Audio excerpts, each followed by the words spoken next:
Welcome to Dead Headspace. You can find us on Apple Podcasts. Notice it said Apple Podcasts, not iTunes. I have fucked that up for the last 40-something episodes. Michael David Wilson has let me know that. So for now on, do not search Apple iTunes. Go to Apple Podcasts, Spotify, Stitcher, or any other major platform, which now includes Ghana, India's largest streaming service. I'm your host, Patrick R. McDonough, joined always by my co-host, Brennan LaFaro. Say hi, Brennan. Hello. And today we're joined by founder of This Is Horror and author of The Girl in the Video and an upcoming collaboration with Bob Pastorella. They're watching. Hello, Michael David Wilson. Hello. Good to be here. Good to connect with you on the podcast. Good to connect with you, and real happy to have you. We've had a few podcasters on here, but This Is Horror to me and Brennan is pretty much the idyllic horror podcast. So we're happy to have you on. And then Bob Pastorella will be on. We're going to be recording him in a couple of weeks. But as far as the listeners are concerned, that'll be the next day the episode comes out. So let's jump into it. What got you into horror? So, I think possibly one of the things that first got me into horror was when I was younger.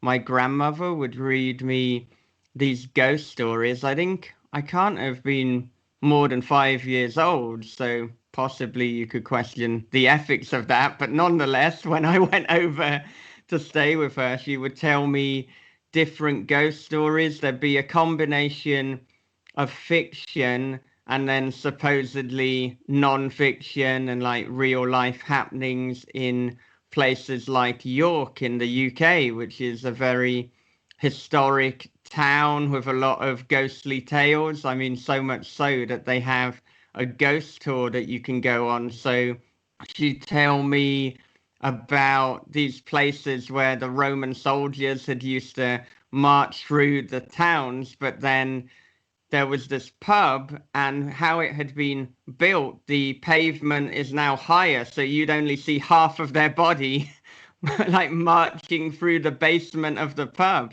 She'd also tell me about the kind of classic ghostly spirits and specters that would be seen in various buildings. There were also tales of paintings where the eyes moved and they followed you around the room. So all of these things, I guess, gave me an appetite for horror and for the weird and the macabre. So if I try and pinpoint what started it, I think it was that. But I've always been fascinated by horror and by the dark. And of course, when I went to amusement parks and things, it would always be the ghost train that I would gravitate towards. And I was simultaneously quite scared and also excited by it. And that was just something I couldn't get away from. And that's where it started, Patrick. Ghosts are pretty terrifying. I think that's really neat it seems like that's really the subgenre that you were focused on. Your grandmother, was she into, reading any of the horror classics from, Dracula or Frankenstein or any of the older weird fiction authors from, say, the early 1920s or 30s?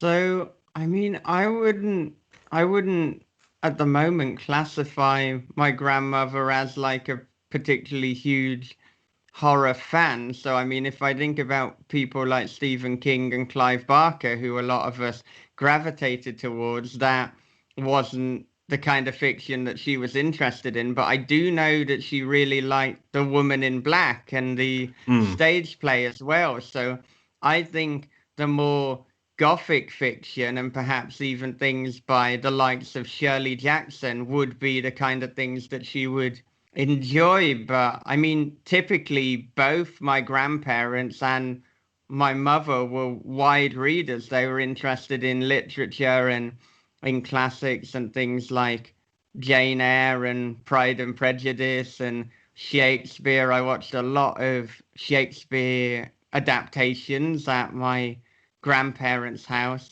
And I suppose whilst my grandmother I could pinpoint for getting me interested in reading and to some extent horror, it was my grandfather who was very instrumental and supportive when it came to my writing, because I wrote this kind of Resident Evil rip-off, this zombie novel when I was like 12 or 13.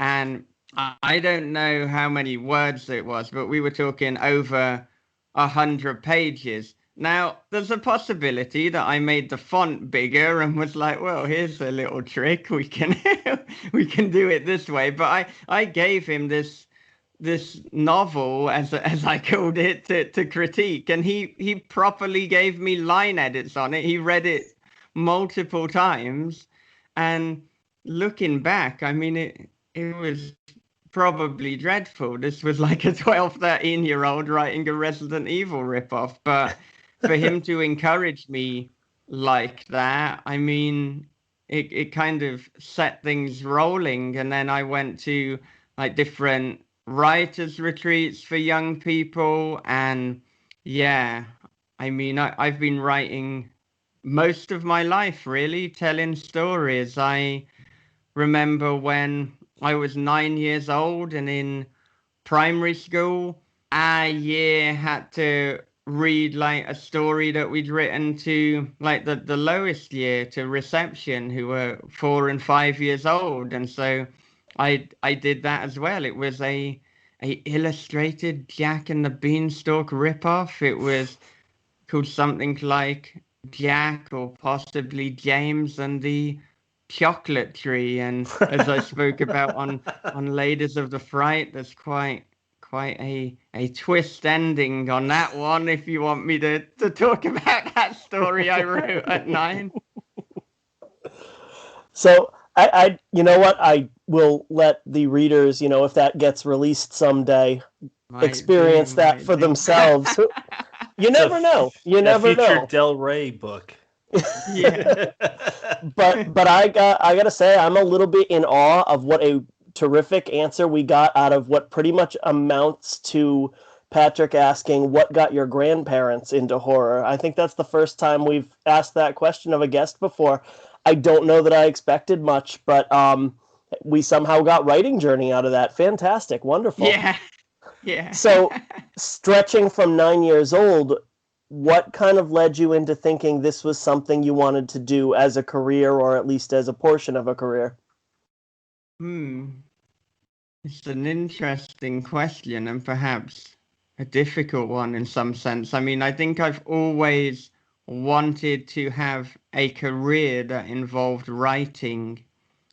So, I mean, when I was thinking about, so what do I want to do, when I guess when you're 15, you're like, okay, so school is going to end in a few years. I might actually want to think about what it is I want to do. So initially I thought, well, I'd like to be a journalist, because that is a career that involves writing. So I guess that's the one that I should go for. But unfortunately, I mean, I had some people, some family members, some teachers who were like, well, if you're a journalist, there's not so much money involved in that. So you might want to find something that pays the big bucks. And so, I mean, I was effectively told, whether implicitly or explicitly, that if I was a journalist, I was not going to be able to afford to live. That was the message that I was getting. And I thought, well, I'd quite like to live. And so I started to consider other options, and I thought, well, I guess maybe an accountant or a solicitor. These seem to pay a lot of money. If money is what we're after, then maybe we should look into that. But luckily, another thing that seemed to be important was go to university. That was very much drummed into me.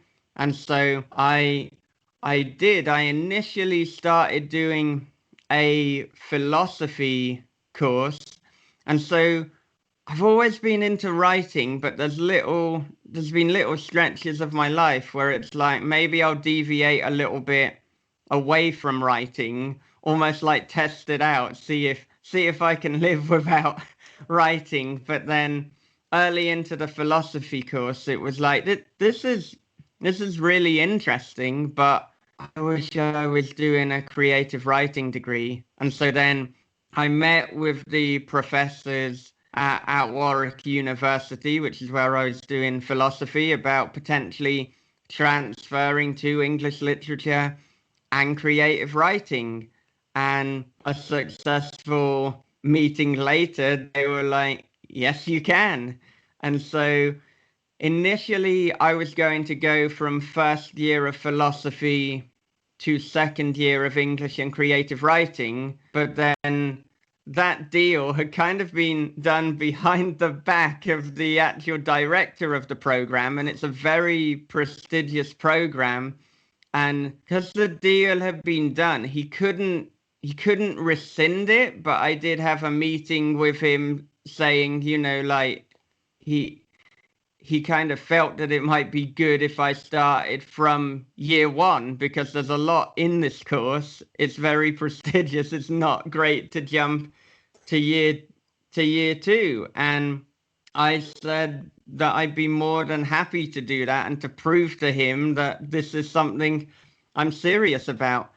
He also somehow managed to throw into the deal that he wanted me to also try really hard with the remainder of the year on philosophy. And so he wanted me to get at least a 2-1, which is the second highest classification you can get. And I was like, well, okay, I like a challenge. Let's do it. We'll get a 2-1 in the first year of philosophy, and then I'll move to year one of English and creative writing.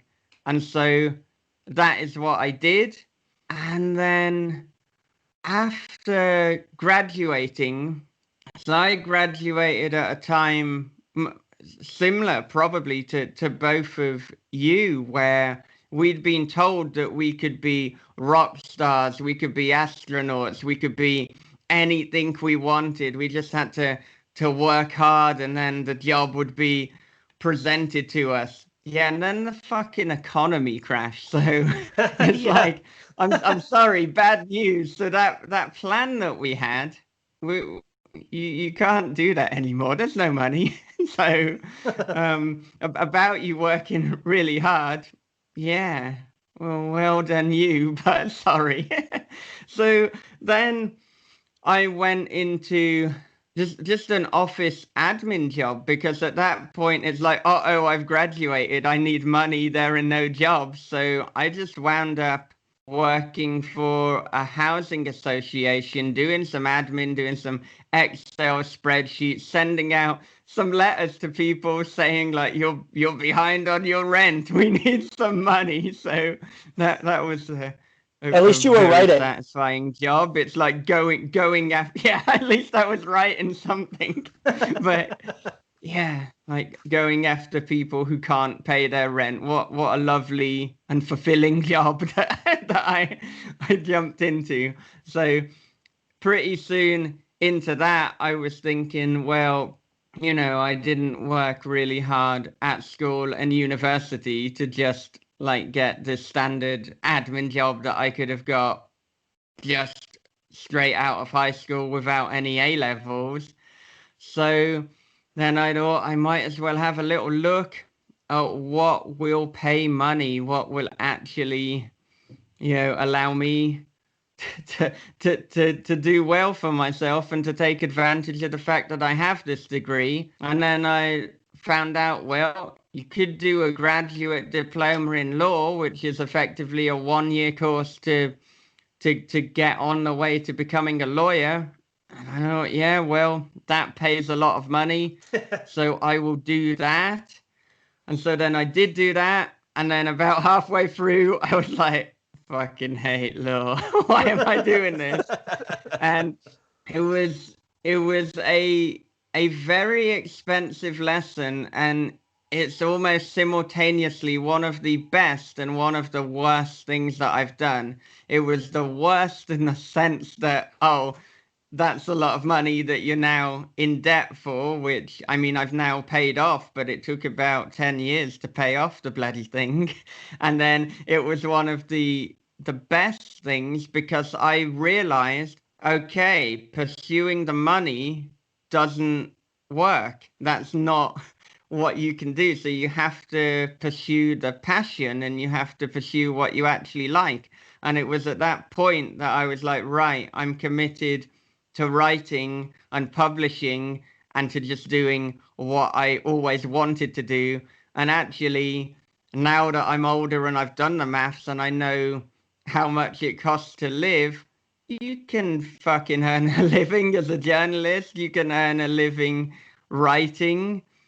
It's just that I guess the upper middle class role models that I had, perhaps just waited too much on money and maybe expected to live. You had to have some of these finer things in life, and it's like I don't get my happiness through money and materialism. I can live with fairly little, and honestly these days, as long as I've got some food that I like and some coffee and yes, an internet connection, then I'll be pretty content. There's a lot that I can do with that. And so after law, I immediately started freelancing for different heavy metal and horror magazines because the two passions and the things that I'd always been into were horror and heavy metal.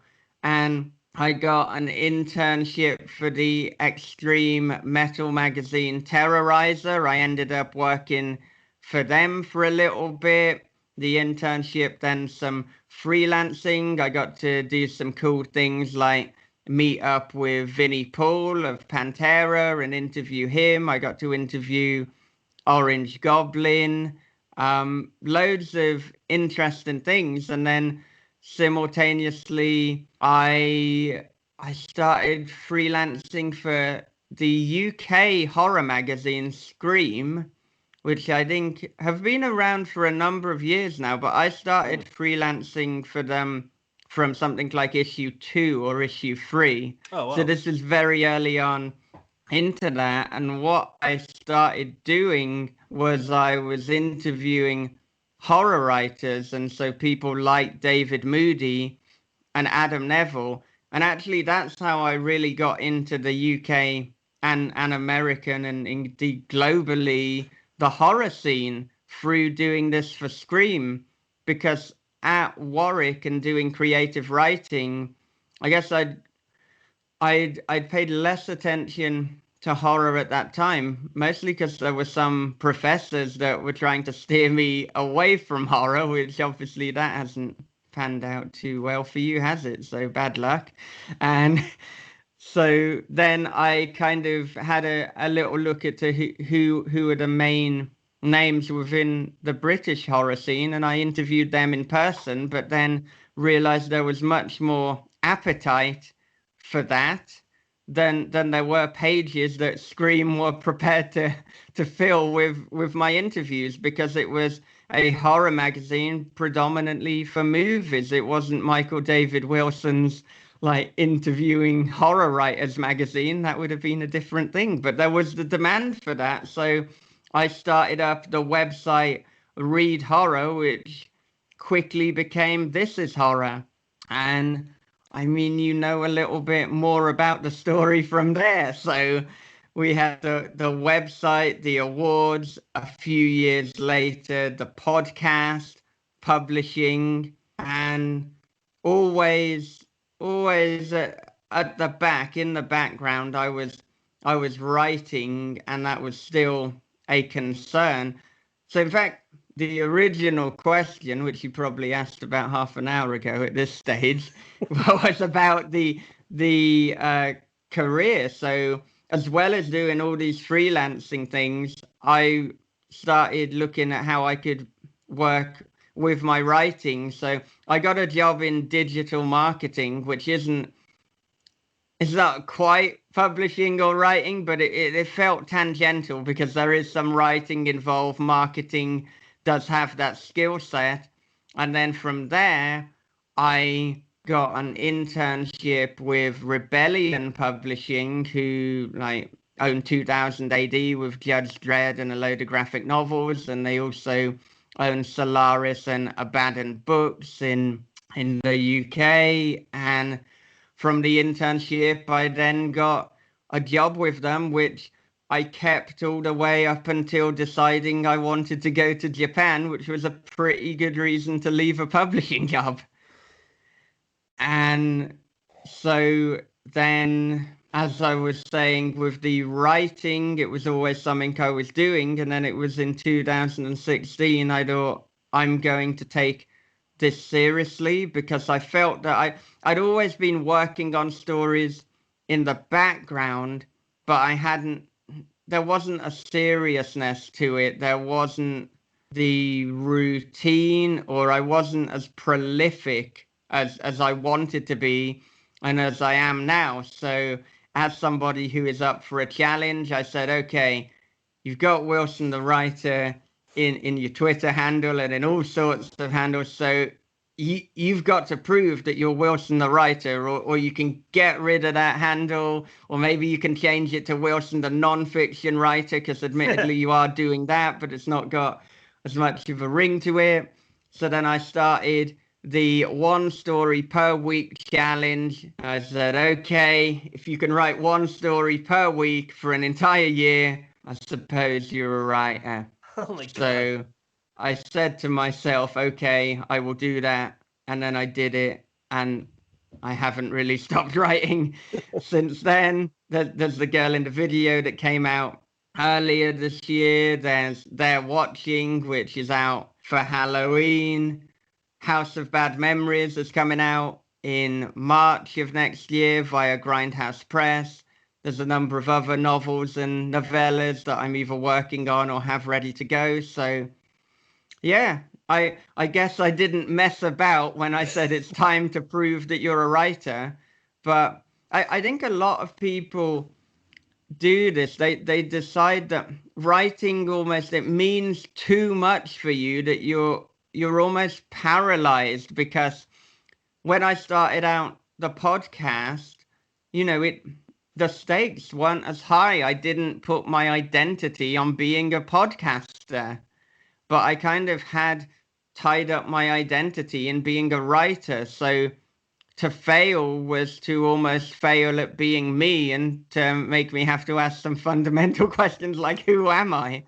So I put it off. I did these horror tangential things, but oddly, it may have paid off, because it meant by the time that I started writing seriously, I'd built up this network of other writers and publishers, which of course made getting blurbs significantly easier. Because even though it was my debut novella, The Girl in the Video, I was hardly new to the horror scene. So I managed to get some blurbs from David Moody and Alan Baxter and Josh Malaman, which I think is fairly good for a debut. And even Brian Keane gave an impromptu blurb on air of the sadly defunct The Horror Show. But I understand there's been a YouTube live stream recently. Or is it happening right now? Might be happening earlier now. today. Earlier today, our time. Oh, was Yeah, it? Middle of the night or something, your time.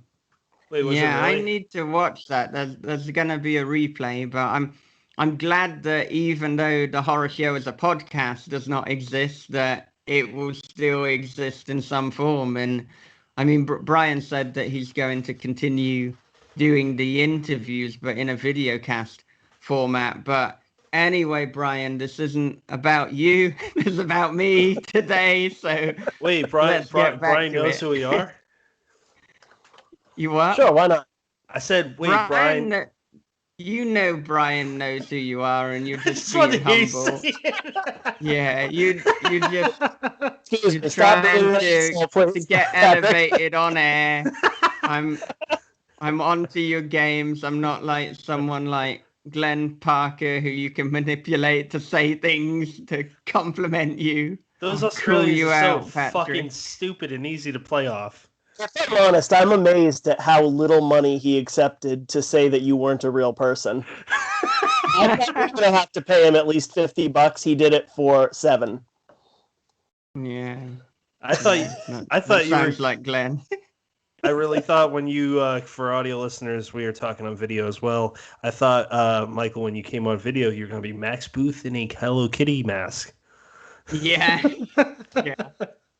Well, So, I'm not sure. Maybe this is the mask. Maybe when I take it off, it's like, oh, surprise, Max Booth.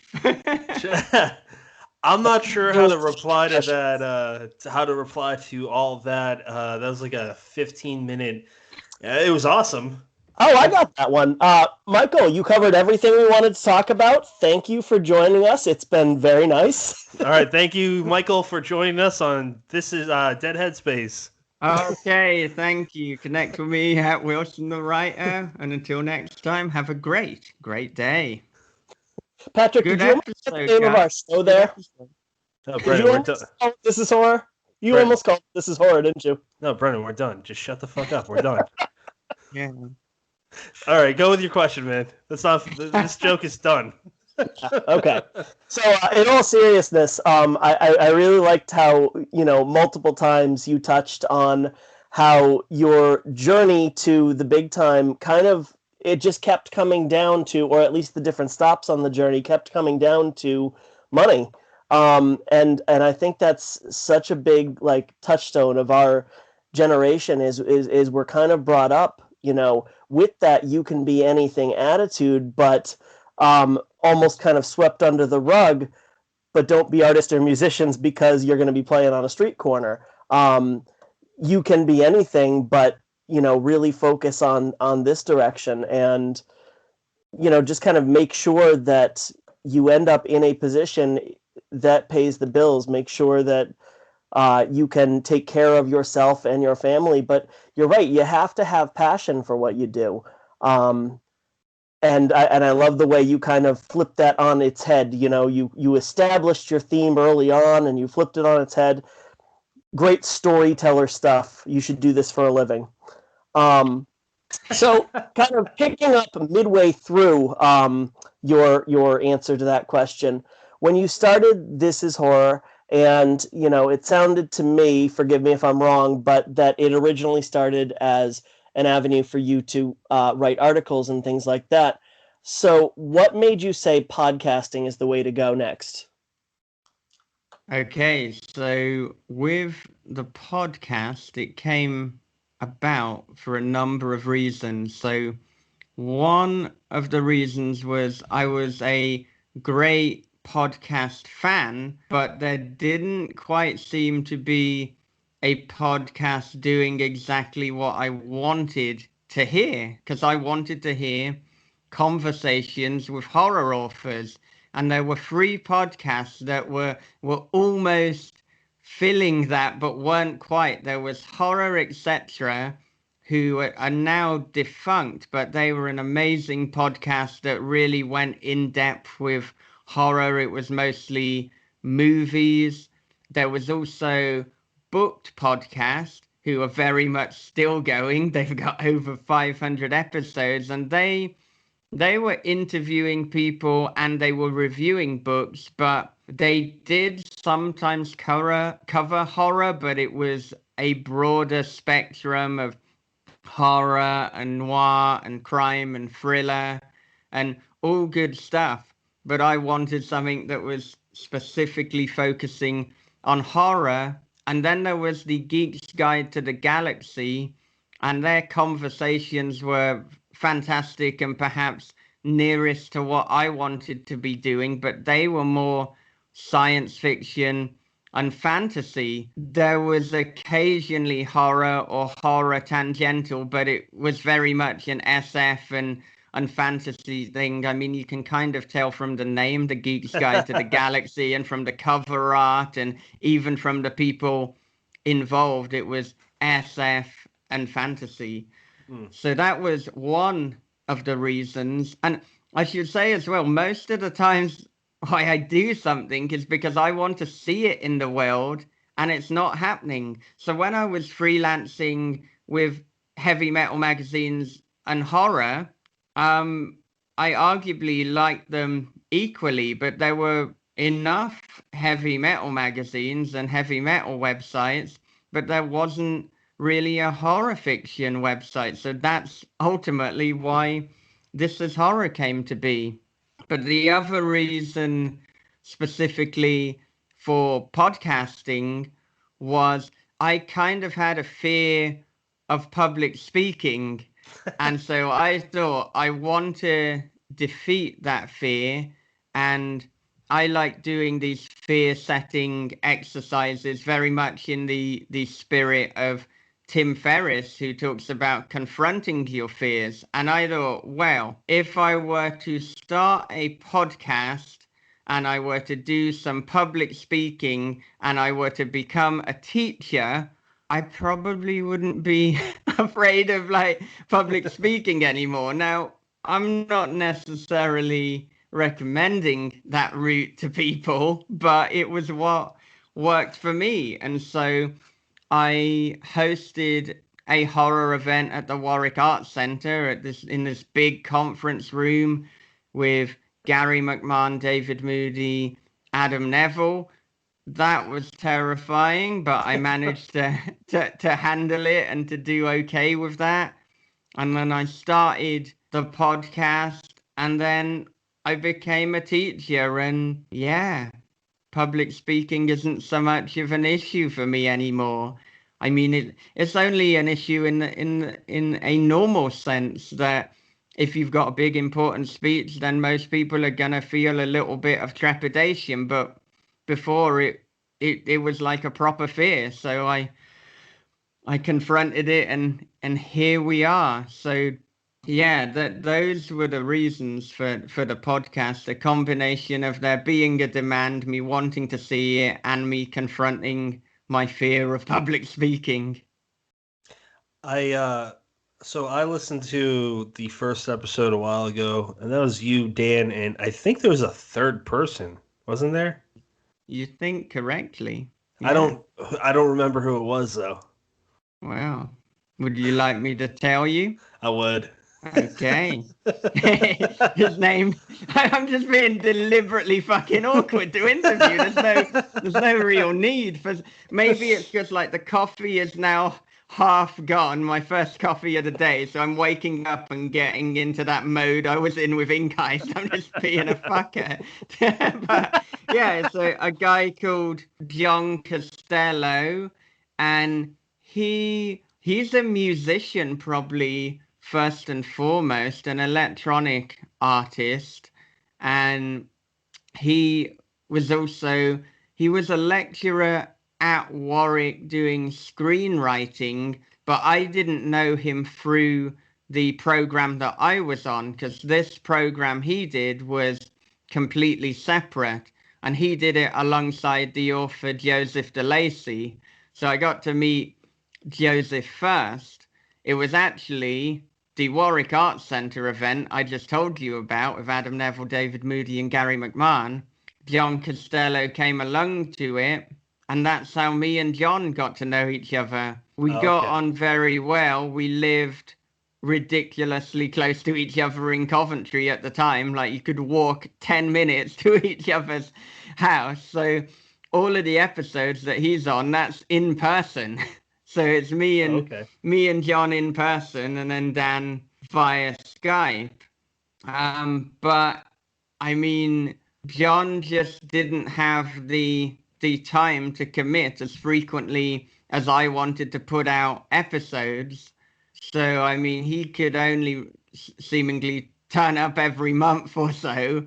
But I wanted to have this to be a weekly show, or at least at that time, every fortnight. Mm-hmm. And then actually, probably one of the reasons that Dan left was because he couldn't keep up with the pace that I wanted either. So what I'm saying is the only person with the stamina that I have is good old Bob Pastorella.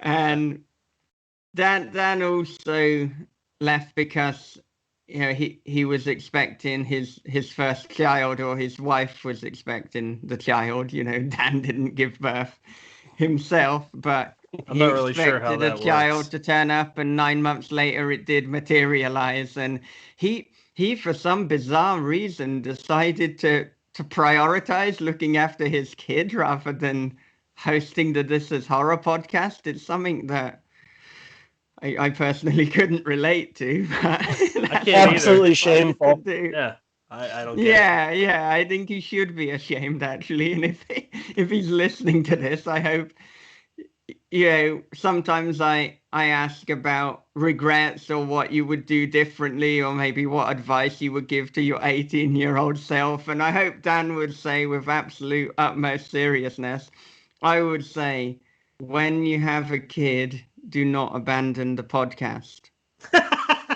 Because later, when your kid turns 18, she is going to abandon you. And what I mean by that is she's going to leave home. I'm not saying she's going to fall out with you, Dan, or never speak to you, but she's going to leave. The podcast is forever. It's in your heart.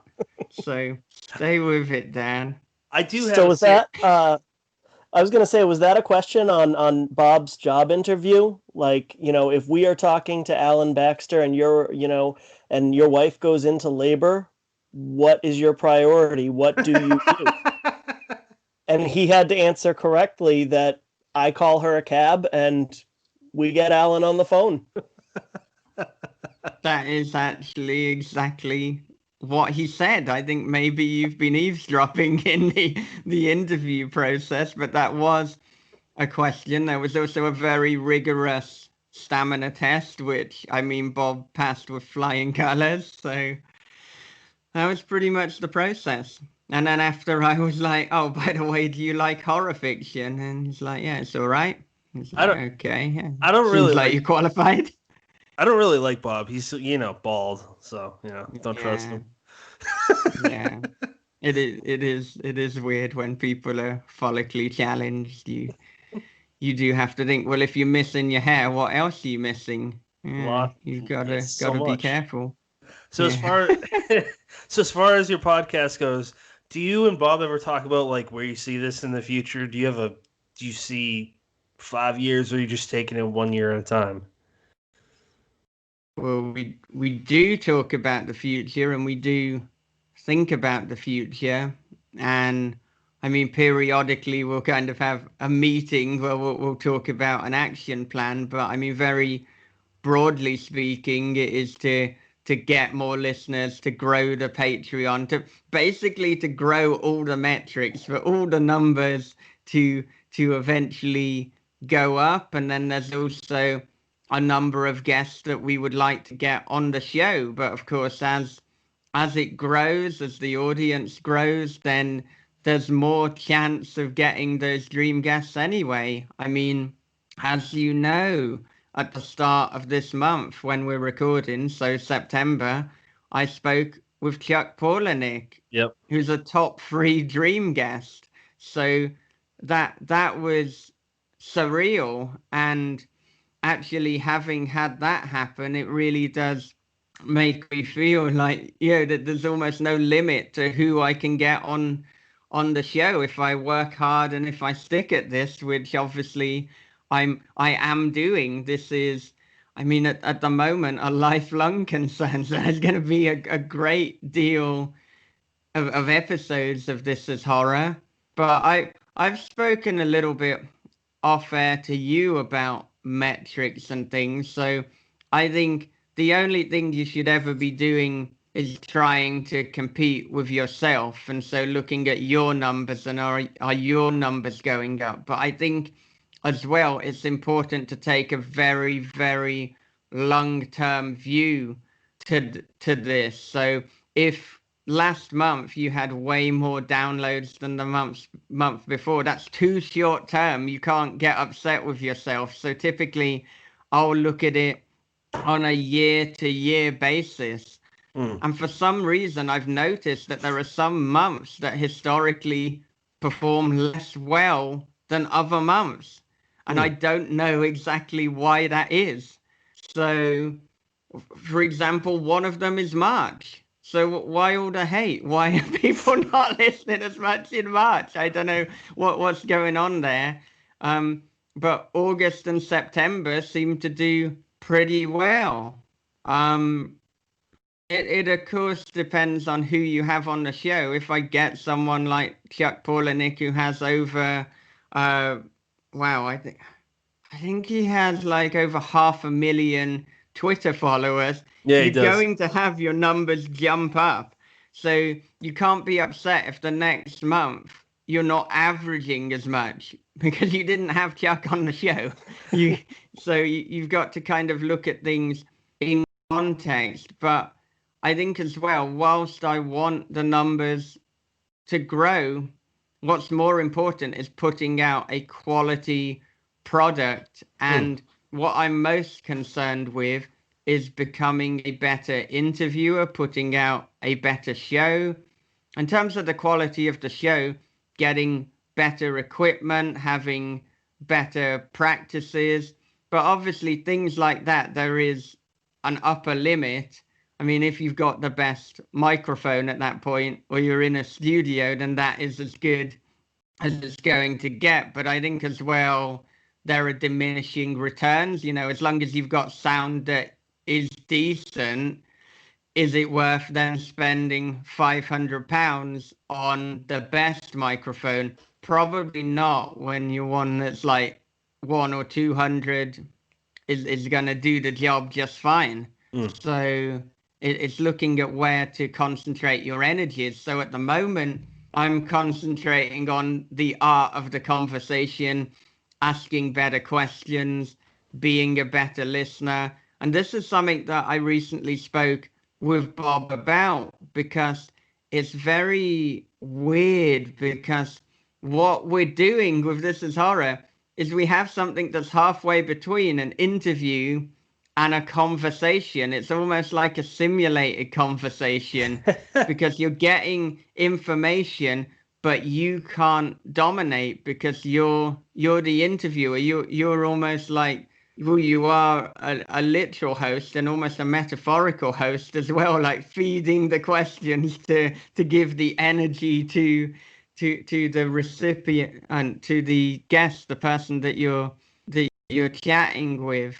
And I mean, we're also, the objective is to make them look good, to make them shine. And so a lot of research goes into that, particularly with me. And like, I try and pull out little bits of information from their life, sometimes things that they're like, how the hell did you find out about that? And I'll be like, well, look at the cameras, they're watching. Don't trust They're anyone. watching. Yeah. And so that's kind of how I do it. But also, I mean, Bob and I making sure that we work well as a team. And like, what we don't want to do is ever interrupt the guest, but we don't want to kind of take the conversation in the wrong direction, or in a direction that the other wasn't ready to go in yet. So I mean, a good way is to try and find a way that even though you're on air, you can communicate with each other. So then it stops you interrupting. I mean, you both have the video on, so that is going to make it a lot easier because you've got those visual cues. But me and Bob, it's audio only. So I can't see if Bob's ready to jump in and to ask something or to say something. But the feedback we seem to be getting is that people do like how we work as a team. It's almost like I'm the interrogator and following up on absolutely everything, and Bob's almost more anecdotal, and he's the encyclopedia with like, did you know in 1985 this happened? So Bob's super helpful with a lot of things, and he does not take compliments well. At least in my experience, he's like, "Oh, I'm just some." And I'm putting words in his mouth. He's like, I'm some old guy that just reads a lot. Like, no, he says a lot of intelligent shit. He's personally helped me with a book, novel I'm on, and he just said basically, think about the third. Let's say it's a 3-act story, and the third act is very dependent on what happens in the first act. And then at the same time, he gave me the advice of now, what are you stuck on? Write as if you're the characters talking about what the problem is in a separate document. I'm like, that's brilliant. Holy shit. And I was like, that's it, man. He knows what he's talking about. You and him work very well together.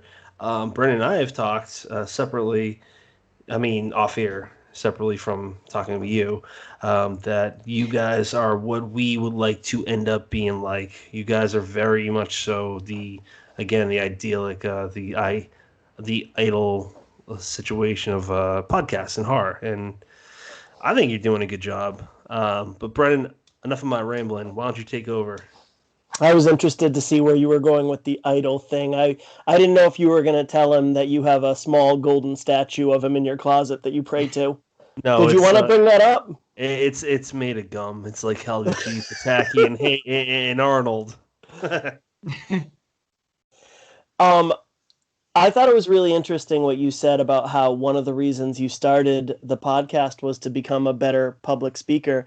Because, again, I've talked with Patrick off the air about how we really enjoy your interview style, about how the dialogue has a lot of very smooth flow to it. Is that something that you were able to craft pretty quickly, feel comfortable with pretty quickly, or did it really take a lot of work? That's a good question. I can say we're watching video, and so I just need to acknowledge that Patrick has left.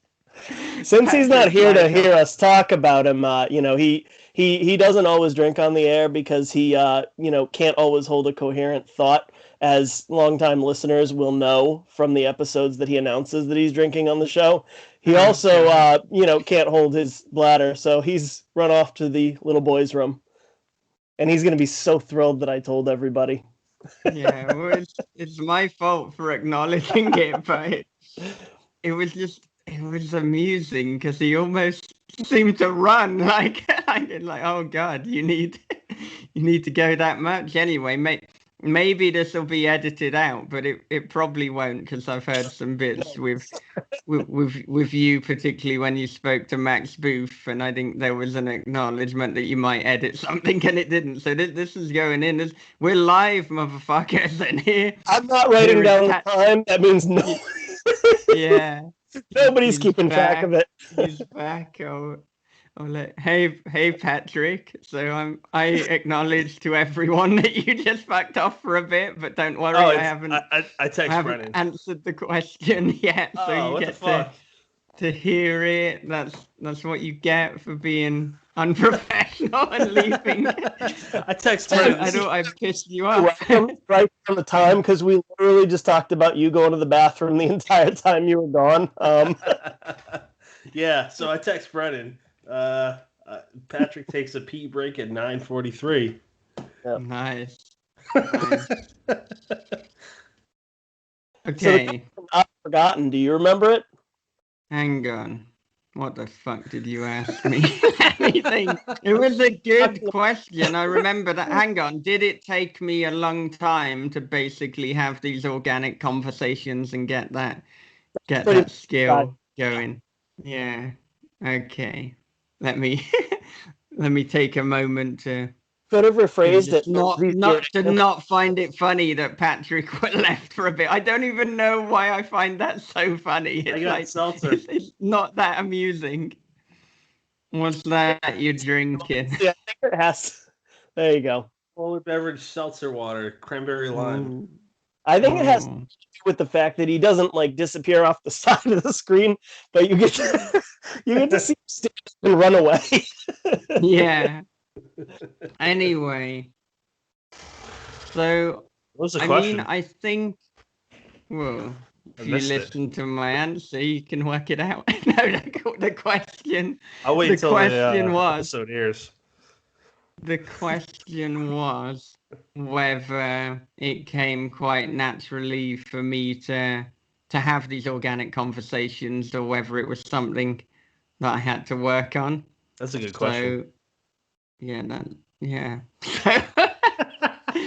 You fucking off has derailed this so much. I hope you're gonna make a mark to edit this out and then continue with me answering the question. Yeah, probably. Just Right, joking, I will. So shut the fuck up. Let me answer the question. Shut it up. And we'll get on with it. So it's a good question. And I mean, I think if you listen to the early episodes, my interview style is much more like an interview rather than a conversation. It's a little bit more rigid, and whilst there will be follow-ups, they aren't quite as in-depth, or I won't continue with a subject for as long.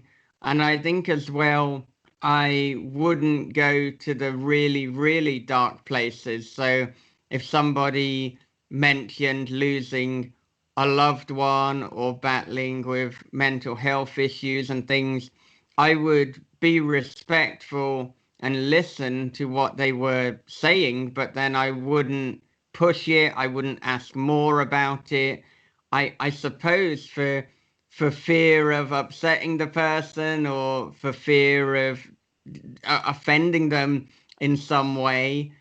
But then the more I podcasted, the more I had these conversations, the more I listened to other conversations, the more I realized actually going to these authentic and painful places makes for the best conversations.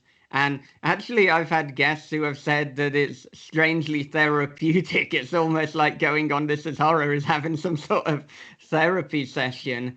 And I can't exactly pinpoint when the shift happened, but I know that episode 100, David Moody spoke about mental health issues. And I think that was the first time we'd really properly spoken about it.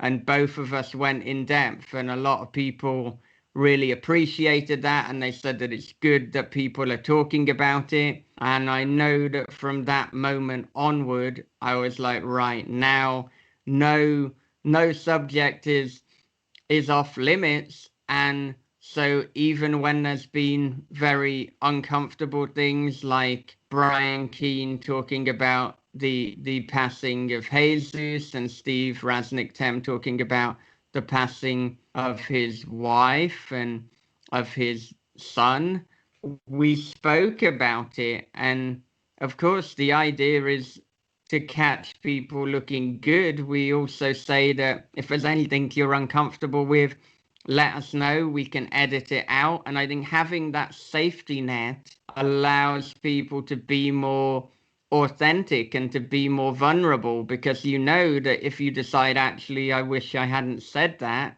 then I can edit it as if it didn't happen.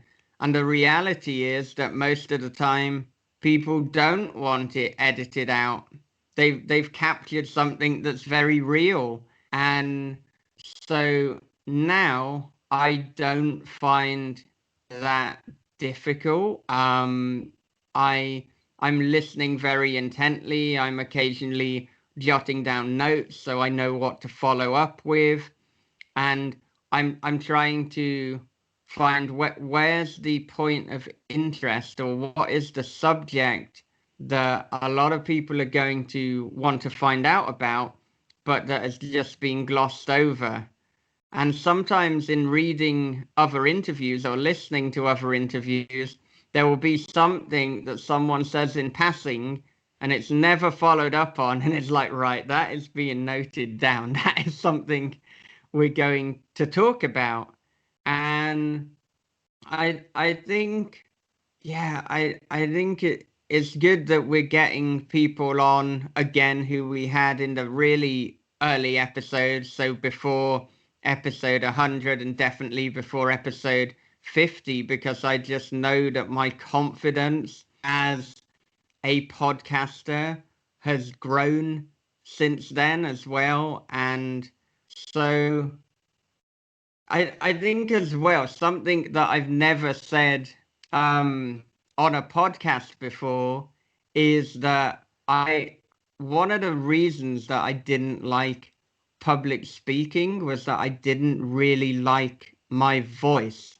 And so I didn't want to, I, I don't know how to how to put this, but when I was younger, initially, of course, I liked my voice because it's my voice. It's how words are expressed. But then there was a point where some people at school were kind of taking the piss out of it, and so then that made me more conscious of it, and then kind of wanted me to shy away from it. So if anything involved public speaking, it's like I don't want to have to do that because I want to protect myself from basically being bullied or having shitty comments and things like that. And so I think when I started out the podcast as well, there was a great and largely irrational fear that people were just gonna be like,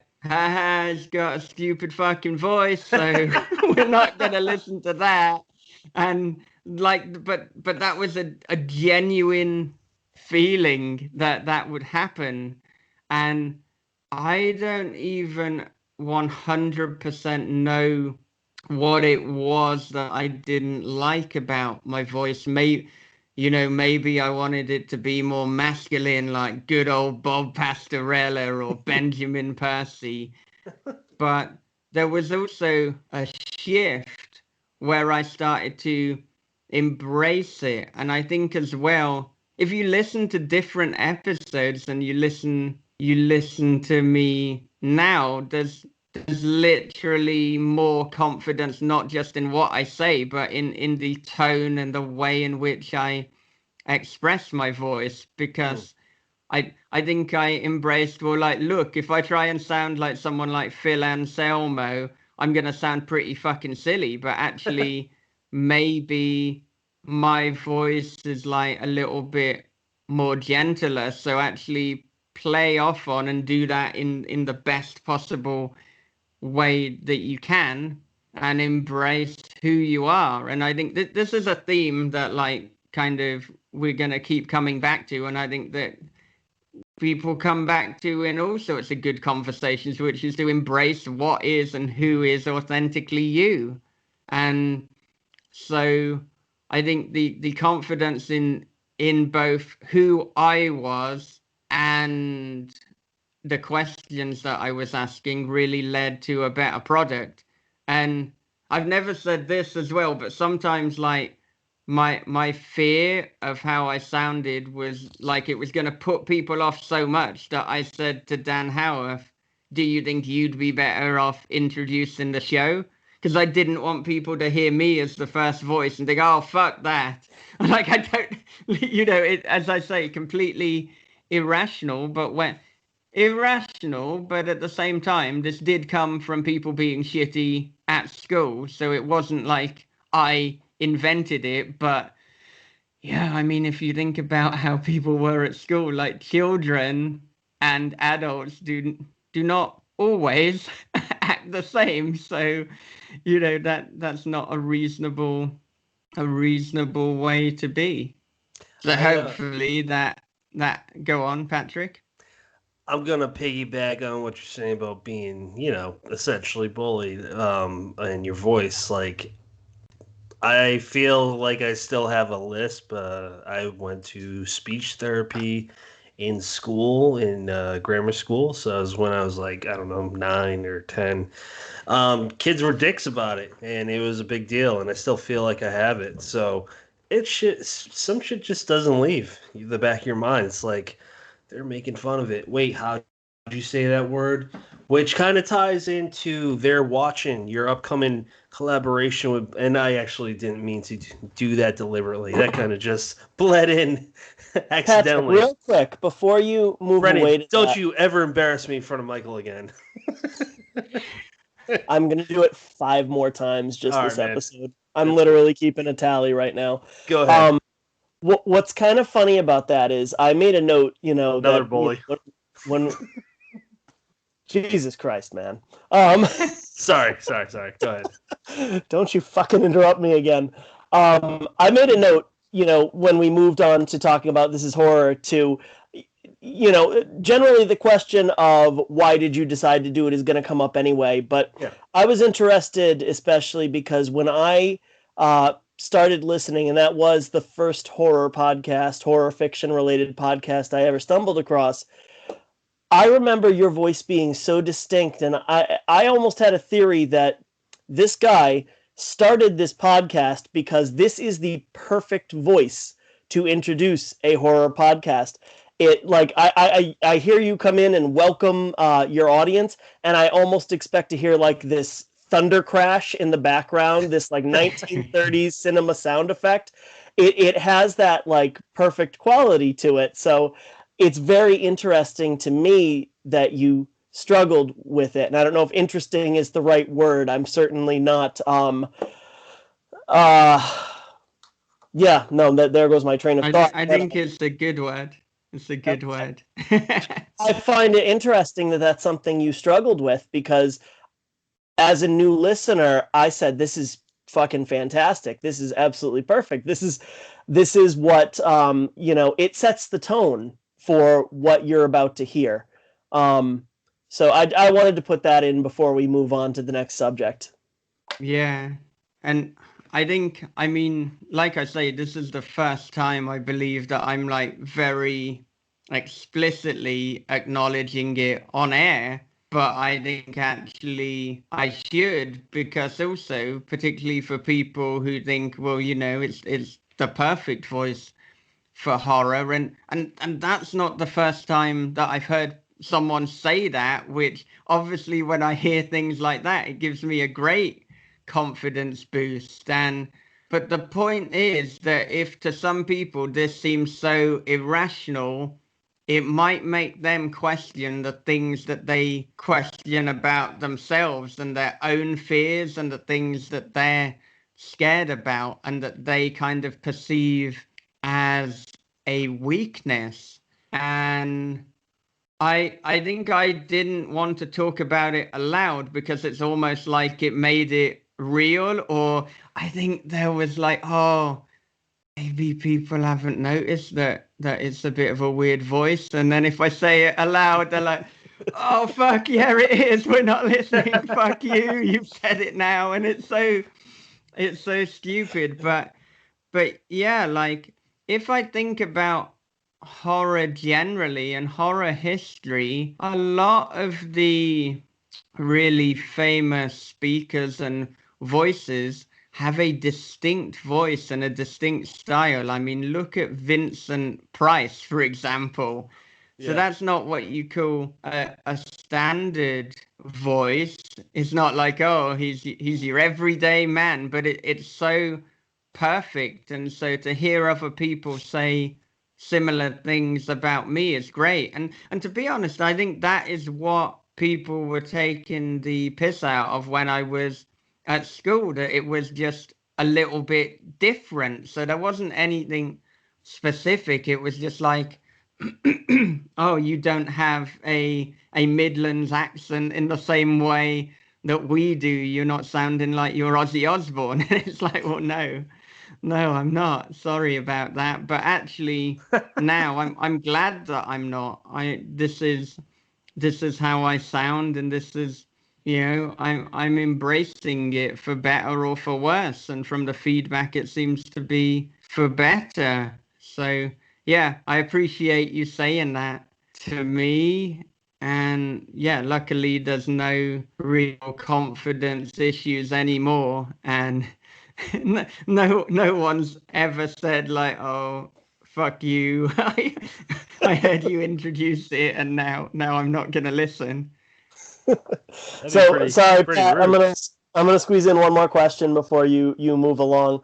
So, we talked about how just over the well over 300 episodes you have recorded, you've developed that confidence.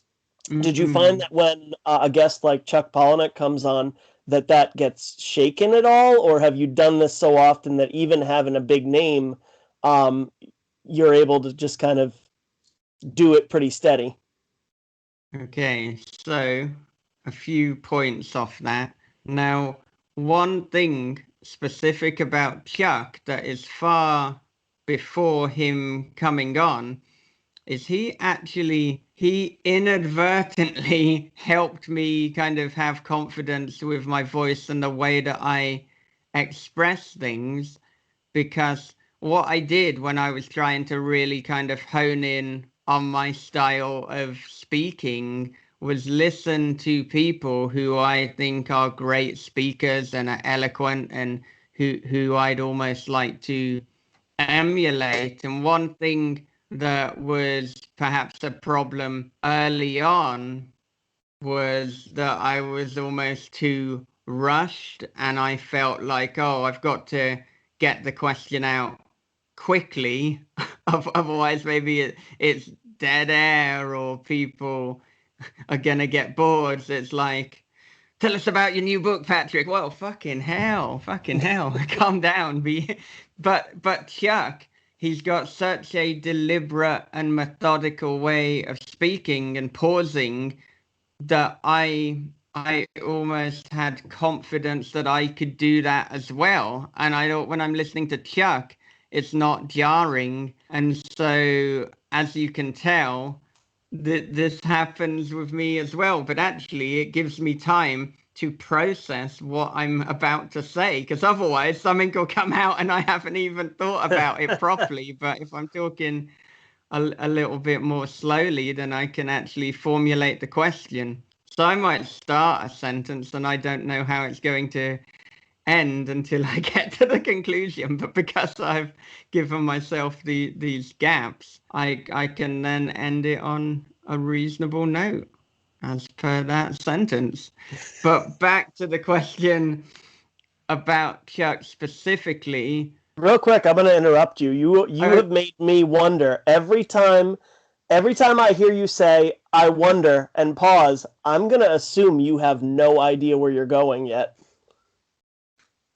Well, the interesting thing with that, the interesting thing with that is similar to "I wonder," is that a lot of people do that and do employ similar techniques to allow themselves thinking time. I mean, it's a good way to avoid saying and but I feel it's making me more conscious of it now, because it's like I'm giving you the secrets away. So you now know that when I say, oh, that's a good question, or let me ponder that one, it's like he doesn't have a fucking clue what he's going to say. I do joke to Bob sometimes, particularly when we're answering Patreon questions. I say, I can't wait to find out what I think about that, because I'm literally coming up with the answer on the spot. I guess a conversation with me is very much like showing your workings in maths, or in math for our American listeners, which is probably most of them.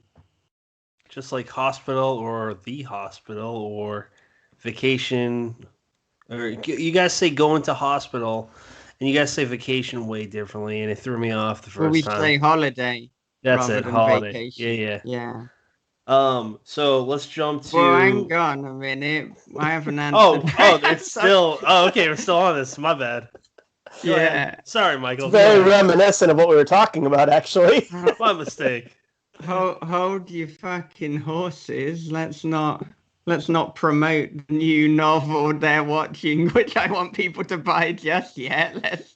Let's leave a little bit more time. We've only been speaking for over an hour, I think. Can I go pee again? Jesus Christ. I'm not kidding. Yeah, go on. Off you bloody go. I'll get rid of my empties too. Maybe you need to make a note of that. I don't know. Maybe we're just doing it live. One of us has to write it down, certainly.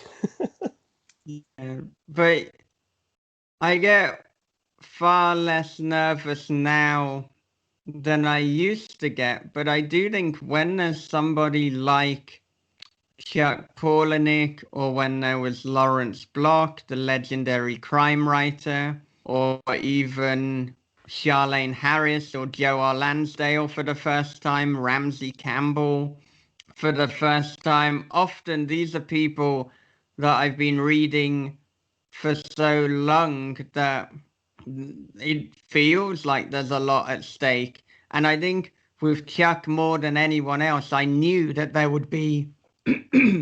I knew that. Fucking hell, I need some water. Make a note to edit that out. Or people just get the cough of horror. Our editor won't do it. Our editor won't do it, even if I send him a note.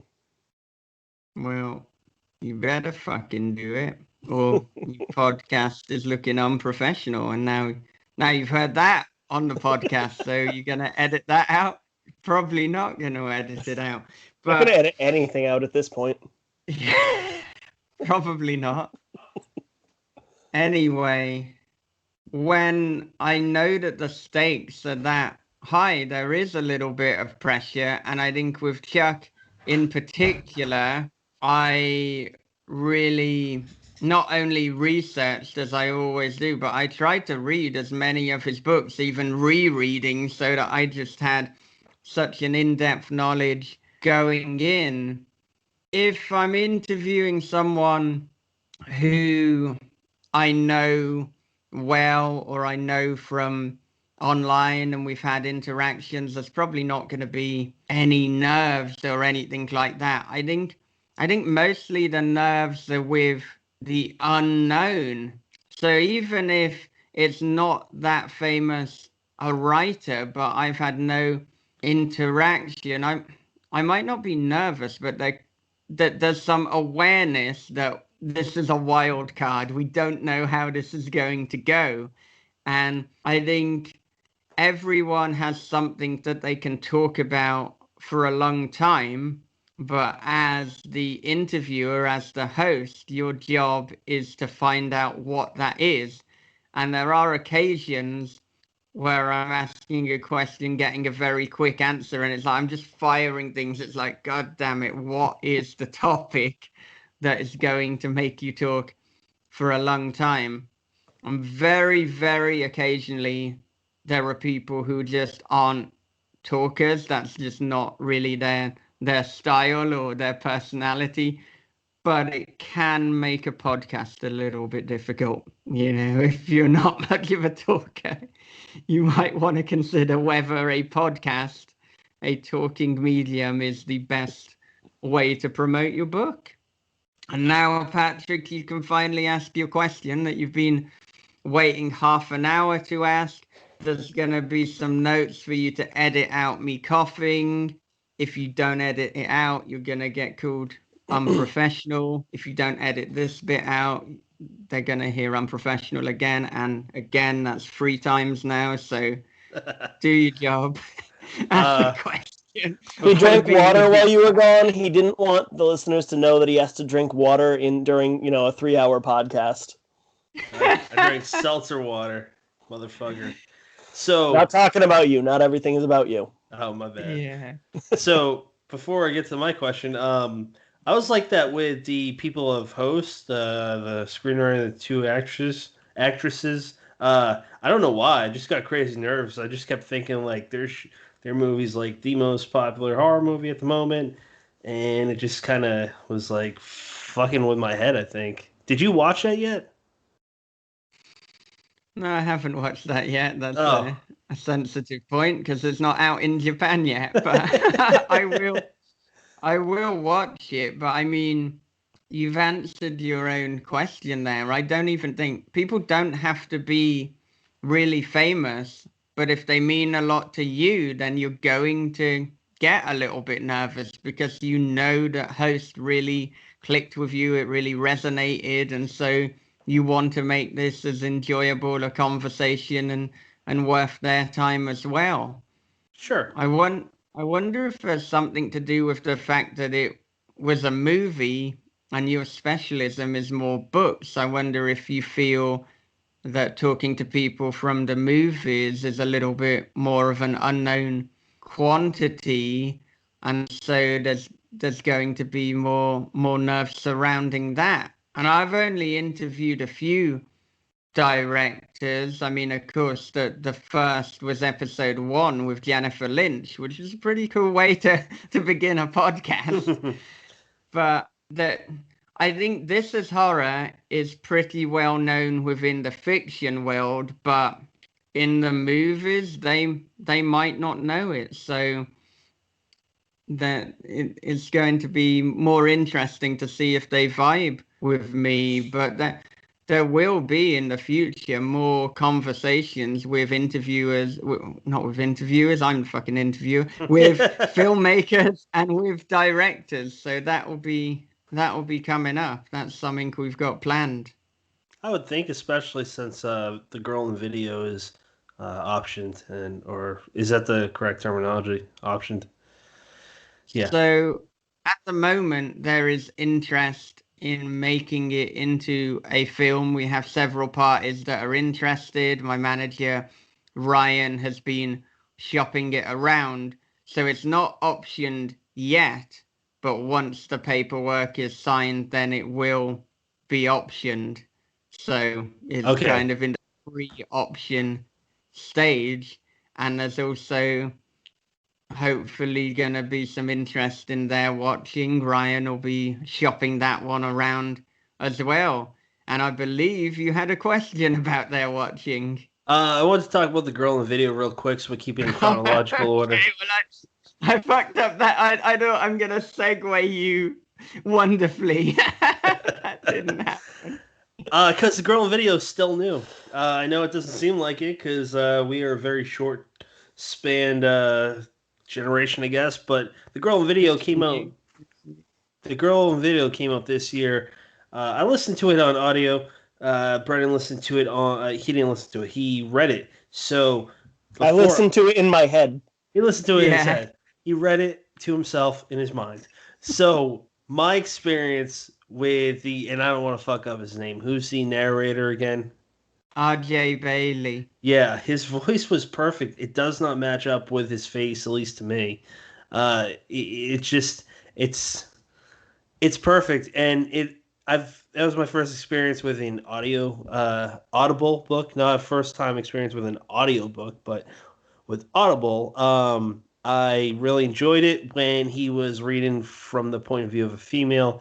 He did perfectly. I don't think this will give anything away, but when he was impersonating the actual girl in the video, when she starts really having dialogue and screaming while trying to sing, I just started laughing so much. He did a brilliant job. My experience with that book was a good one. I loved it. And it's not because we're buddies, but I genuinely really enjoyed it. It had a good pace. And I think that I told Brendan this. I'm like, they're watching within a few chapters. I'm like, this is very complimentary, and it partners well with the girl in video. Brendan, why don't you take over? I want to hear your experience with it. So I thought the narrator on mine, which was me, I thought they also did a wonderful job. I'm going to echo Patrick, though. I thought the pacing was brilliant. I thought it fit really nicely into that novella format, and it just it just kept you going. One of those books where there's just no good place to put it down. Even when you get to paragraph breaks and or section breaks or whatever you want to call it, it's like, okay, I'm not going to be able to leave it here. So I guess what I want to ask is, you seem to kind of cater nicely to the novella form. Is that something that you've actively worked towards, or are you eventually looking to write something more novel length or longer? So, I mean, firstly, their watching is a novel. It's just a short Oh, novel, so it's okay, so 50,000 words. so let me Wait. put in there because I read the Kindle version. I didn't have page numbers, and if I'm honest, I thought it was novella because of the pacing. Because thought it I was too. managed to fly through it in about 2 days. If I had to make a guess at the page count on that, I would have put it under 200. Yeah, same. So Yeah. I don't know what the actual page count is at the moment, but it might be under 200. It's Mhm. still a novel because I mean the classification of a novel would be anything over 40,000 words. So this is coming in at just under 50,000. So it's a novel, but Mhm. in answer to your question, I mean, I think with the story, I always make sure that the story comes first rather than is it a novel, is it a novella, is it a short story? So I let that dictate it. So I mean, for example, House of Bad Memories, which is coming out next year, that's 35,000 words. Which is just 5,000 off technically being a novel. And yeah, I can see how there's a temptation for me to pad it out or put like another 5,000 words in so I can say, well, it's the second novel or the first kind of debut without a collaborator. I didn't need Bob to help me add some extra words, but it's always about the story, what the story needs, and I I think when I was growing up, like I probably liked the novel form more in the sense that like there's almost more prestige in terms of having written a novel, but it's probably one of those weird prejudices, just like I was told, like, oh, you've got to make a load of money. You're told weird things when you're a kid that you then realize don't actually necessarily correlate with truth, like, oh, the novel is the proper form. But I would much rather read a novella that keeps me engaged throughout than a novel where I start getting bored. So, I mean, when I'm writing, I'm very much concerned with keeping it pacey. I think it's fair to say I maybe have quite a filmic or a cinematic style. It's pretty dialogue heavy, but I don't want to make any scene any longer than it absolutely has to be. So it's kind of like get in, get out, do it as quickly as possible, and just make sure that you're giving value to the reader. So it's certainly more along the minimalist rather than a maximalist style. But there's like kind of that there are like some asides and some humor, which maybe some minimalists would say is not quite within the style. But oh, sorry, I like to laugh sometimes, and I hope as well that people who know me actually think that my writing style and voice makes a kind of sense in terms of who I am and how I am. So, like, a lot of the subject matter is dark, but then it can get a little bit awkward. It can have a few jokes thrown in. And I've tried before to write comedy that isn't dark and isn't horror. And I've tried to write horror that has no comedy, and I can't do either. It's like both parts are just part of my personality and what I like to write. And admittedly, for a number of stories, there have been jokes that I've thrown in that have ultimately had to be cut because it's like, are you aware of what's happening at that point? You can't put a joke in. It's like, yeah, I suppose not. So then that goes. But I will say, with They're Watching, I had Max Booth edit it, and he actually suggested a few places to put some more jokes in. And I was like, for some of them, I was like, okay, I'm going to do that. And then there were a few where it's like, no, I feel putting the joke in will deflates some of the tension. So it's knowing when to be funny and when not to be funny. Yeah, and if we're talking, we definitely see this in They're Watching, but I'm thinking more along the lines of Girl in the Video. Some of the parts that made me laugh out loud are just the little sarcastic asides, the almost like internal dialogue where the character is just pointing out like how like stupid something that someone just said was. But again, those just the little moments, not somebody tripping and falling down a flight of stairs or something like that. It's the subtle humor that's kind of sprinkled throughout, but again, sparingly, because there are definitely some parts in that novella where you don't want a joke, and I could if I were to put in some spoilers here, I could think of at least a couple places where you could have put in a joke, and I don't think it would have landed. But I think overall it's nicely put in there, and it's definitely reminiscent of that voice. The other thing I wanted to talk about, and I'm absolutely going to probably put words in your mouth, so please feel free to correct me, but you are in no way, shape, or form a technophobe, but you're certainly you come off as wary of technology, or at least the effect it has on our lives. I've heard you speak about making sure that notifications on social media apps are turned off so that they are more helpful in your everyday life rather than running it. And I feel like that theme definitely made its way, of course, very blatantly into The Girl in the Video. Can you talk a little bit about that? Yeah, so there's a lot to say about that. And I mean, I'm trying to decide whether it's better to go the route in terms of my personal feelings on technology or how that played in to The Girl in the Video. But I think with The Girl in the Video specifically, I mean, the kind of impetus, the origin was, thinking about we're sent all sorts of anonymous links and emails and spam emails every day.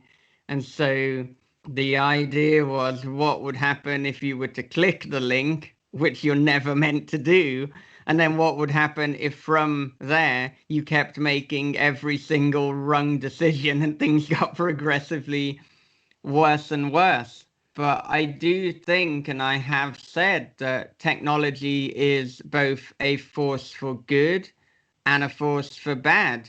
And it's something that we need to be very mindful of, and we're often not.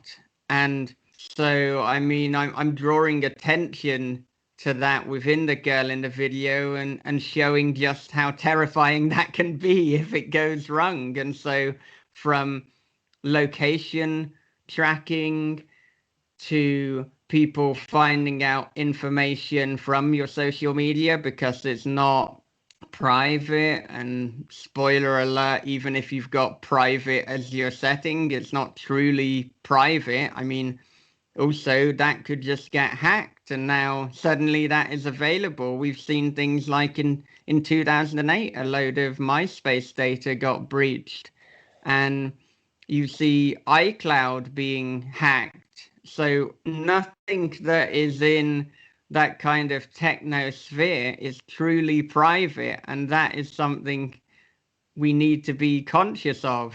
Even having a webcam, somebody could hack into that. That's why people like Elon Musk, they put over like a little sticker in front of their webcam. That's something I do from time to time. At the moment, I've ran out of stickers, so hackers can get a good long look at what's happening. Not very interesting, to be honest. It's mostly me like podcasting or writing, but if that's what you're into, then enjoy. But I think in terms of I don't necessarily think I personally have a fear, but I have an awareness of technology. So what The Girl in the Video is dealing with is privacy and data and people being privy to your most intimate moments and even where you've lived and where you've been and what you're into.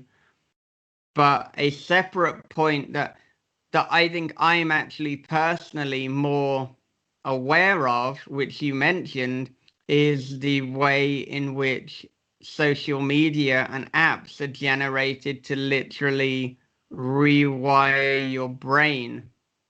And what I mean by that is that they're trying to create an addiction with these notifications. When you see you've got like a red notification, it's saying free messages, it's practically impossible to not click on that. So that is why there's no live notifications on anything on my phone. I do not have Facebook on my phone because I personally find, for whatever reason, that is the one that I find more damaging and more detrimental to my mental health. And I actually think probably one of the reasons is that most of the, well, quite a portion of people that I'm connected to on Facebook are people like kind of from my past life that I don't really have much in common with. So then I'm more likely to just see things that I disagree with, and I'm going to exercise self-restraint. I don't really reply to anything. I just let it pass. But, you know, in a day-to-day, I'd rather not be like, oh, that's annoying, that's annoying, that's annoying. So I don't look at Facebook a lot. Whereas Twitter, most of the people who I'm connected with are in the horror scene. Well, that doesn't really mess with my mental health. If it's like, oh, there's a new Stephen Graham Jones book, I'm not like, fucking hell, you've ruined my day now. No, that's a good thing. I will say that something that I've seen recently is people getting upset about other people unfollowing them, and people have like Bob does this as well. So Bob, I'm calling you out. But people who have an app installed that will tell them how many people have followed them and how many people have unfollowed them, like either on a daily or a weekly basis. And I don't think it's healthy to obsess over that. Absolutely. And so this week, in fact, people were upset because there'd clearly been a glitch on Twitter that meant some people had lost hundreds of followers. But of course, it's feeding into people's paranoia because some people are thinking, well, hang on, did that person actually unfollow me? Or was it just a technological glitch? But I think, who cares if someone unfollows you? Like, I don't care if someone unfollows me because I unfollow people for all sorts of reasons. It rarely means that I hate the person. Maybe I just want to curate my content so I'm getting things that are very specific to what I want. Sometimes I will unfollow someone because they've spoiled a film or a book. Now, my definition of spoiling it might be you told me how the first act ended, but it doesn't mean that I dislike you as a person. It just means that I'm very kind of spoiler phobic, for want of a better word. I might also unfollow people because I just never engage with that person. I might unfollow someone because the specific subgenre they're writing in does not interest me. There's all sorts of reasons. So I don't, I was going to say I don't understand why people are getting obsessed with it. I understand why, and it's because we've created this machine and these metrics where people think that more followers almost equals more self-worth, but it's dangerous to have that kind of validation. And so I vaguely know how many followers I have on Twitter. I vaguely know how many followers This Is Horror has on Twitter. And sometimes it goes down, and more often than not, it goes up. But I don't care. Sometimes people unfollow you because they have this weird thing where they follow people and then they have to follow them back. And if they don't follow them back, then they unfollow them. Well, I rarely follow people at all, and I rarely follow people back on social media and in real life. I just don't go around following people that much. So, I suppose in a way that links in with their watching. It was not an autobiographical book. It's very much fiction. So that's a bit of a tangent that I've jumped off on, but it is something I've seen recently. But it's one of these things that is too nuanced for me to really... I can't say all of that in a tweet, but I just think, in general, people need to care less, and they need to care less about what other people think about them, but they particularly need to not draw conclusions without having any sort of evidence that anything's gone on. So back to Bob, you got to get rid of that automated thing telling you who's followed and unfollowed you. I just can't see how that's a healthy thing. Yeah, I mean, I've heard of people having that shit, and I'm like, is that where your priorities lie? Like for me, family, writing, the podcast. That's just me. I don't know, man. I don't really give a shit who follows and unfollows me. It's like I know who my friends are. I know who I'm friendly with. If someone's like, I'm not following you, I'm like, okay. That's fine. Yeah. A couple interesting points I wanted to pull back. You mentioned when you were talking about specific points in the book about how even if you have privacy settings enabled, that doesn't always, it's not always as secure as you think. And I thought that was such an interesting plot point in it, because it would be so easy, not even that long ago, to look at, to be vague here, I suppose, to look at, the character saying, well, that's not possible because I have privacy settings enabled, and say, this person must be a hacker, or something supernatural is going on here. But now we look at that and say, shit, that's absolutely right. The privacy settings don't really mean anything.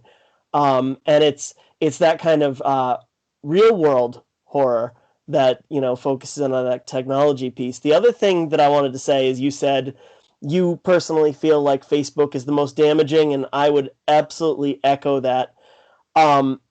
If I had to put forth a theory, I would say that just we almost have a sense of ownership with Facebook, because we are that generation where we could join it because we were in college and we were the only people who were allowed to be part of that wave. And then all of a sudden, everybody's racist uncle can jump on and post their minion memes about how, put your terrible take, put your bad theory in. But it's hard to kind of shake that, because I do have Facebook still, and I think I only open it just to make myself mad at this point. I don't really get anything else out of it. Yeah, I think the only reason that I still have Facebook is because Facebook Messenger does allow me to sometimes talk to some writers or even some old friends that I don't really have another way of connecting with. And for whatever reason, even though I think Twitter's the superior platform, I feel people are more receptive to talk via inbox on Facebook than they are, say, direct messages on Twitter. And actually, as I'm saying that, maybe the reason is that because if you've got a friend on Facebook, you actually have had to connect with them, but direct messages on Twitter, anyone could slide into your DMs, as the kids are saying. The kids are saying that. All right. Yeah. We definitely want to move on to talking about their watching, because Patrick read almost the entire book in 3 days and he would like to brag about that. So go ahead, sir. I'm at 96%. That's so close to finishing last chapter. So I You're feel at like 96%. 96%. I didn't have any Were more you time. at, were you at 96% when we started this conversation, or when you went off? Did you like read a bit more?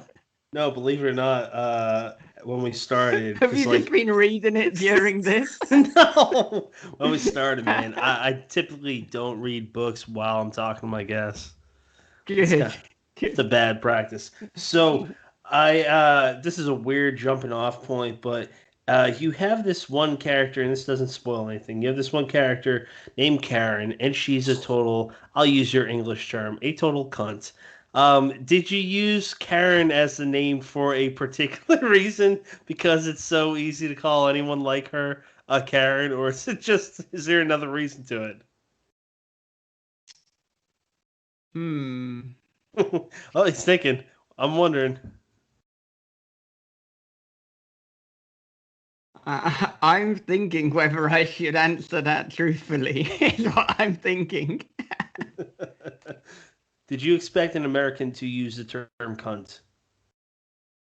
I'm absolutely fine with people saying cunt. You can say cunt as much as you desire. I think the first 10 minutes of speaking to Alan Baxter, we probably said cunt more than other words, so that is fine. I love Alan. Karen.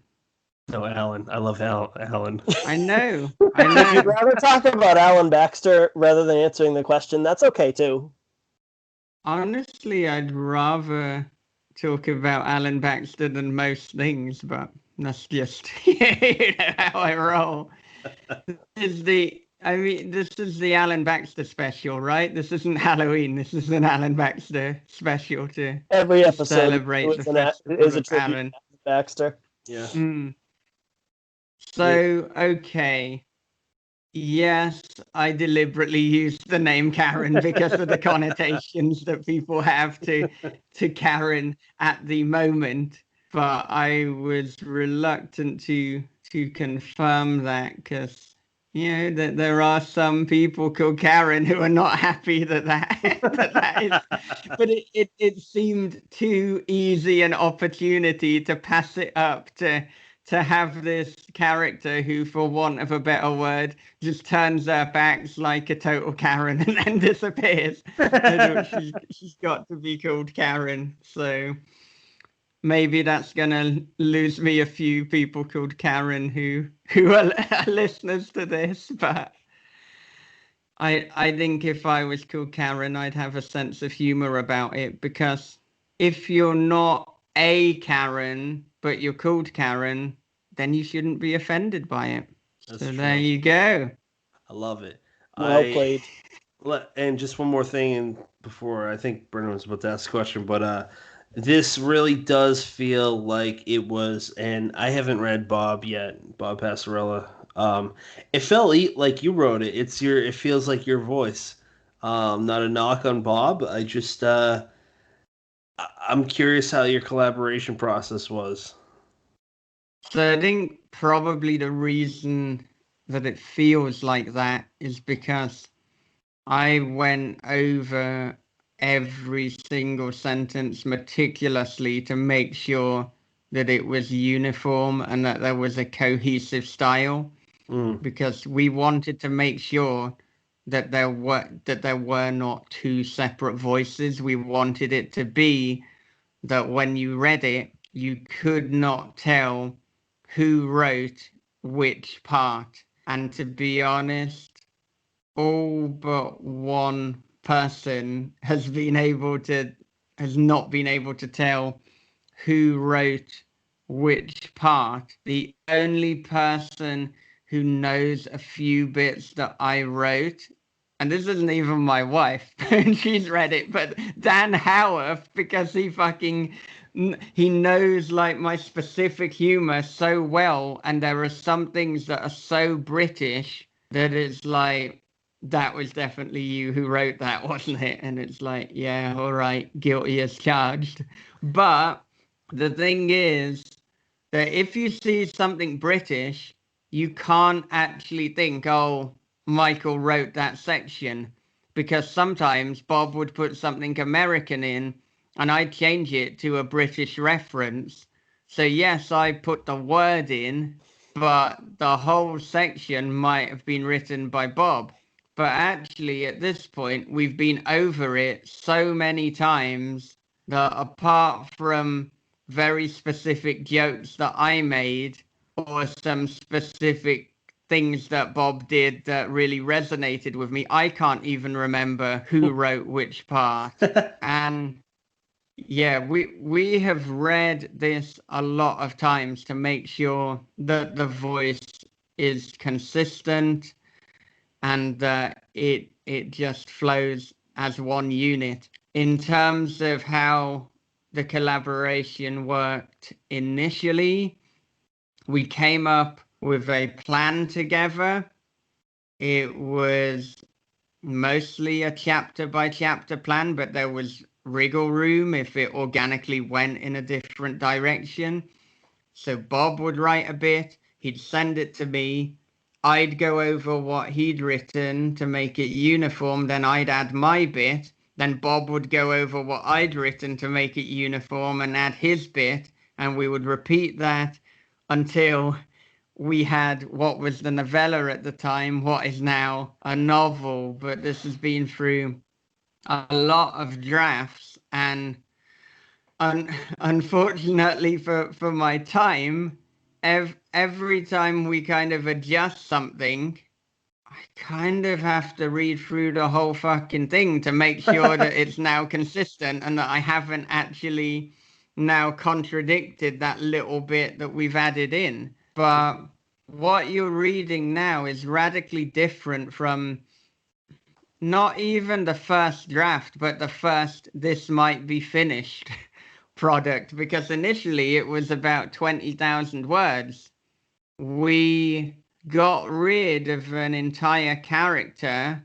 We added the PI in. We expanded the role of Lexi. There's like great sections that were not in the initial drafts that we did. The ending is different from the original ending that we had. But I'm very pleased with what we've got, and this is like as near to our original vision. And I think probably like the girl in the video, it's going to be polarizing. There are going to be people who love what we've done. There are going to be people who hate what we've done, or the story we were telling was not the story that they expected us to tell. That's happened with a girl in the video. That will probably happen with their watching. But ultimately, this is the story that we wanted to tell. It's like with Jordan Peele's Us. That wasn't the story I kind of wanted him to tell.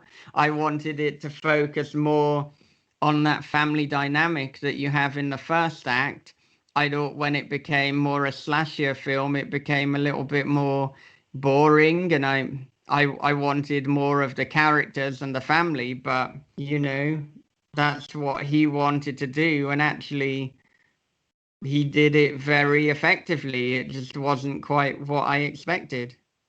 That's a great answer. I wish I had a follow up to that, but I have another irrelevant question to the whole entire answer. Brian, is that based on? Did you name him after Brian Keane? No, we did not name him after Brian Keane. Oh, damn. All right, Brennan, go ahead, bud. You know what? You really messed with me with the whole, like, you going back in and replacing some of Bob's American words with British words, because I thought I had you. I could be wrong. I have no idea. Maybe calling an erection a stork. Maybe that's a Texas. I just know that I've never heard that up here in the northern part. Is that a British thing? I've never heard that term before. Talking about a stork on is a very fucking British way of referring to an erection. It certainly sounds very British. Also, the way that he spelled feces threw me off. Because British, they spell it Faeces. We sometimes throw an A into words where you just have an E. I mean, it's the same with the word paedophile, but let's move on and fucking not expand on that. That's not the direction we want to go in. That's the direction that Max tried to take you in when you were talking about Stephen King. So we'll move past that. He succeeded with flying colors. He forced Pat to walk right into that low-hanging branch. He knew the idiot would take the bait, and he did. I know. So actually, what I want to ask you to do is, I'm just realizing we talked about the girl in the video for a while, and anybody who knows nothing about that book now knows that it deals in some semblance with technology and that it has fast pacing and nothing else. So I'm wondering, could you give us kind of that spoiler-free back cover synopsis of They're Watching? Of their watching, so not of the girl in the video. Unless you want to do both. Okay. It's just you were talking about the girl in the video, and then you said, so can you give us I wanted to talk and realize that we're having in-depth conversation about it, while somebody listening to this may say, that's fantastic. I don't understand what this fucking book is about. Well, I will read you the first draft of the actual back cover synopsis, because we have that. It's nearly done. I've just got to tinker a few lines, but here it is. From the host of This Is Horror podcast comes a dark thriller of obsession, paranoia, and voyeurism. After relocating to a small coastal town, Brian discovers a hole that gazes into his neighbor's bedroom. Every night she dances, for his eyes only. But soon Brian suspects he's not the only one watching, and she's not the only one being watched. Their watching is the Wicker Man meets Body Double with a splash of Suspiria. That's the synopsis. That's the recorded ad, too. It might be. We'll get that audio. We'll get it to you. You can slap it right on the front of your show. Brilliant. Yeah. And why'd you change the title? You used to call it Peeper Rituals, and now it's They're Watching. Well, Peeper Ritual was originally a working title, and we could not, for probably 3 years, come up with anything that we thought was better. So it almost started as a joke. It's like, what are maybe some thematic concerns? We've got Peeper and we've got Ritual. We're just going to call this Peeper Ritual because we need to save the document as something. But then we were like, this is kind of perfect. And we were always open to having another title. And we damn well tried a lot of times. But then when I sent it to my film manager, Ryan, he loved it, and he said, okay, I think I can sell this, to be adapted into a film, but I'm just not sure about the title. I'm not sure if that says what we're after. I don't know if it's going to be easy to sell something called Peeper Ritual to the film industry. And so there's another novel that I've written that was called They're Watching, and that was the reason that we didn't use the title for this one, because I thought, well, I've already got a novel called They're Watching, but They're Watching is even better than Peeper Ritual as a title. And I thought, well, the original They're Watching is not out yet. It's still in first draft. But this is coming out, and we need a title. So you know what? It's having They're Watching. I can deal with the artist formerly known as They're Watching whenever I decide to release that one. So that is essentially why we changed. It was never meant to be called Peeper Ritual, but then we couldn't get rid of it. And then Ryan said, whoa, I don't think we can sell that novel as Peeper Ritual. So then it became They're Watching, which I think is the perfect title anyway. And it's going to look great combined with the front cover that Pi is creating. I've seen an early draft of it. It's not quite done yet, but you've got like a kind of like hole in the wall and an eye looking through it, and you've got some wallpaper with a fish motif. It looks really good.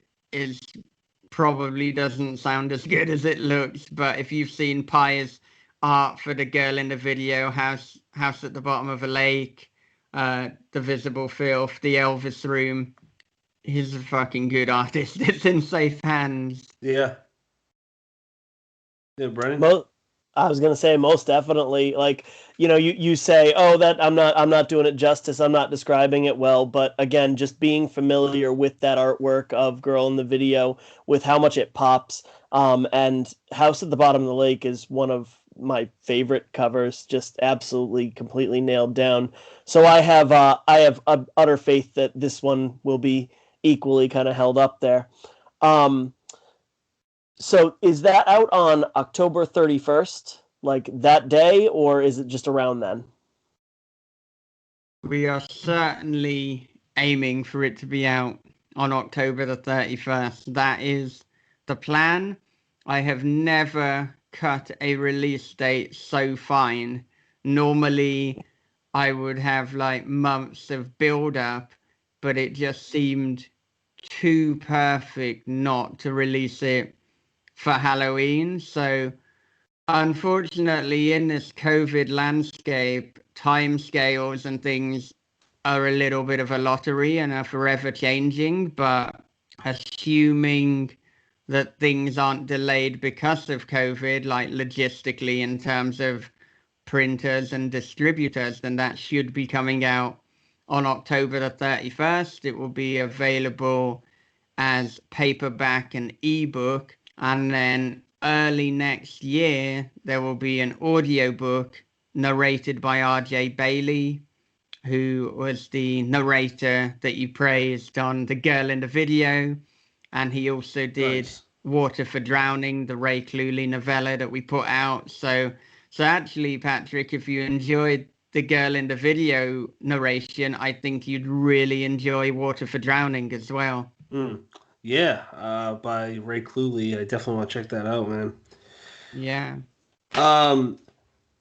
I don't know what else to ask without spoiling They're Watching. I really enjoy it. Brent and I have talked a little bit about it back and forth when we were reading it, and I just think it's a book worth picking up. I think that people will be excited about this. And Patrick, I would also jump in and add, Michael, you said that you expect the reaction to be kind of mixed, that some people will think it's going one way and not necessarily be pleased, I suppose, with the way it goes, whereas some people might love the way it ends up.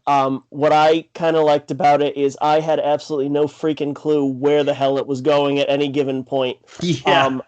I combine that with the way it's paced, with the way it moves, and the fact that you just don't really, you leave the reader unsettled almost. You just don't quite know what the hell's going on, or what you can expect to happen next in this kind of world/apartment complex you've created. I think it's definitely worth picking up just for that created atmosphere. Yeah, and that's just a wonderful compliment, and it's great when I hear things like that, when basically a reader echoes back exactly what you hoped to create and what you hope to evoke. And I mean, with both the girl in the video and they're watching, I wanted to create something where people couldn't predict where it was going to go and where there would be surprises. And of course, they're watching. It's too early to have specific criticisms of it, seeing as like hardly anyone's read it at this stage. But with the girl in the video, I will say that even the people who seem to hate it, they didn't predict where it was going to go. In fact, a lot of people didn't like it because it didn't go where they wanted it to go. And well, what can you do? It went where I wanted it to go. It went where it was going to go. There's potential room for a sequel to it. Another thing I haven't ever said on a podcast is when I originally conceived of the idea for the girl in the video, it was going to be a dual narrative. I was going to write a much longer piece where you had one section from the protagonist Freddie's point of view and another from the actual girl in the video. But in the end, I decided to just do it from Freddie's point of view. I felt that if I had this dual narrative, it might explain too much, which would then zap some of the tension and the atmosphere from the Freddie perspective sections. But I would consider either writing a sequel where it's like, okay, this is what happens next in that world, or I would consider writing one where it's like, okay, this is all from the perspective of the girl in the video. I could even do one that kind of combines the two. I mean, we've seen a number of stories where they're both a sequel and well, what even is the word? It's not a prequel, a sequel, and something that is simultaneously along the same timeline as maybe it's a sidequel. So I do a sidequel and a sequel. Sounds terrible, but I don't think there's another word for it, or at least not one I'm familiar with. That's a really interesting concept because I can't picture it. Like, I can certainly picture either a sequel or basically a second book that examines the girl in the video's perspective, but I feel like the air of mystery that's created from really not knowing anything or more than you give us from the initial perspective, I think that's what makes it work. Now, we were talking. Oh, sorry, go ahead. Well, I think for those reasons I'd be reluctant to actually write the sidequel, as you put it. So I think the sequel would be more likely, because if you go for a simultaneous timeline, you do run the risk of just completely destroying the impact of the original and losing a lot of the fans who liked it. And it's kind of like when you have some of the Halloween films that are explaining the Michael Myers origin story. I think as well with the monster in horror, the time where you see the monster and you begin to understand the monster, it diminishes some of the impact, because of course we're going to be scared of what we can't see or what we can't understand. But the moment you understand it, it becomes less scary. And luckily at the moment I've got a load of original different stories that I'm working on, so it's not as if there aren't other ideas. So the girl in the video chapter for the foreseeable future is kind of off limits, and the exciting thing will be the film adaptation, and so that could give it a completely different ending or a completely different feel. So that will be interesting, because it might be that some of the people who didn't like the book prefer the film, but the people who liked the book aren't so into the film. I mean, hitting my microphone, obviously getting angry. But yeah, we'll see. Now, we were talking about changing titles earlier.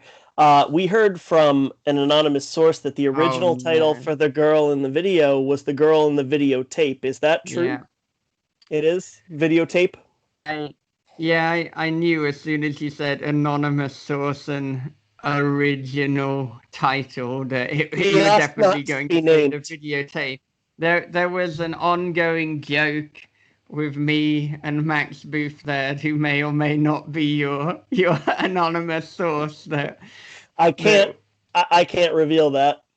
It would be called The Girl in the Video, open bracket, tape, close bracket. But I did point out to Max that actually a lot of these videos are MP4 files, so that didn't even make sense. So it would have to be The Girl in the MP4 file, which I feel just doesn't have quite a ring to it. So it is not true that was ever the original title, but it is true that Max tried to force that title upon me and even threatened to cancel the contract if I didn't go along with his demands. But I stayed strong, and hopefully Max is pleased that he didn't cancel the contract, because I think it's doing pretty well for both me and PMMP. Well, if Max pushes the issue, and I'm not saying that the anonymous source is Max, but if he were to push the issue, you could always try the argument that a girl would not actually fit inside of a videotape. So the title would be very misleading. Yeah.